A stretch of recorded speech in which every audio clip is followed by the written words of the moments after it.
taken over, and people seemed excited. I think one of the things that I've been very unhappy with, they have made an issue out of Nancy Pelosi. And it's a female thing. You think so? Oh, yeah, I know so. Okay. If that had been a man in that same posture, they would not have said one word. What are they saying about her now? Well, I think it goes back to Adam and Eve, to be perfectly honest. All right. I think whenever there's a woman who assumes that much power and leadership, there is serious woman. Serious woman, yes. And they try to find demerits. I don't see anything at all wrong with the fact that she earned it. She was at the right place at the right time, and then she lost on a candidate. But you know, you don't trade old friends for new. She's doing the same thing that Newt Gingrich did, and all of the rest of them. On the other side, they put Mr. Trent Lott back. He beat out our United States Senator, Lamar Alexander. So, but you didn't hear that much about that. But I think it concerns me that they have focused so much on her decision-making ability. But I thought she strutted in and talked to the president, just like a business person would. She did exactly what she was supposed to do. But I think people are still in shock. They're still in shock that she is the speaker, because they've done the same thing with Senator Clinton. I mean, you listen to the radio and they're so disrespectful. And I dare say, if I were running for lieutenant governor and I became lieutenant governor, you would hear the same kind of thing. It shouldn't be. It's a business decision. We know how to do business. Allow us to do business the way you do business. And I think the female has demonstrated that, not only in politics but all across the board, education and everywhere else. Well, I think one of the things that sometimes the population does not want to admit, women have run campaigns. We're the ones who get our men elected. That's right. So now it's just a sharing of the power. And we know how to do business.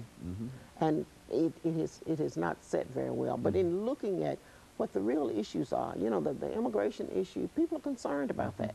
That they are concerned, because it has a direct bearing on your educational system, on your health system. I mean, and it does.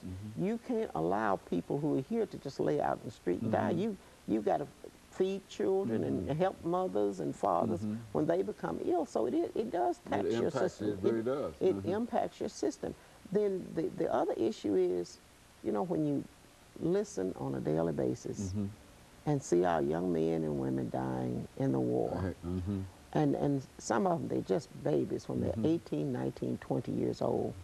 They offer themselves, yes, but that's not the way we intended. We didn't intend for them to come back and like this. No, indeed. And it looks like we're just not going anywhere. You know, there's not a plan. And the ultimate goal, we don't know what the ultimate goal, we don't even know what the planned ultimate goal is. And you keep hearing, well, should we pull out now? Well, if you pull out now, they'll just follow us home, and we know that. But we must have some exit strategy some kind of somewhere. So I think that's the vote, the national votes indicated that people were unhappy. Okay, very good. That there was not a plan, that we went in, and then when we got in, the water was too deep, and we have no plan for coming home. Coming out. And we've got to find a plan. So what I'm hoping is, I'm hoping that the new change, the new regime, that they will sit down at the table and that they will strategize and they will put something out there that they can vote on and then execute it. And I think that would be, not only would it help dealing with the war, but it would also help with the kind of social issues. Yes. Wage increases and and minimum wage. It's unfortunate that we didn't, in the state of Tennessee, we had an opportunity to address the minimum wage, and it was voted down. It was just voted down. And you know, there's a new issue now about trafficking with the young girls. And it isn't something that's new. It has been. It's just they're just catching it here. With trafficking with young children, with young girls, and they're prostituting.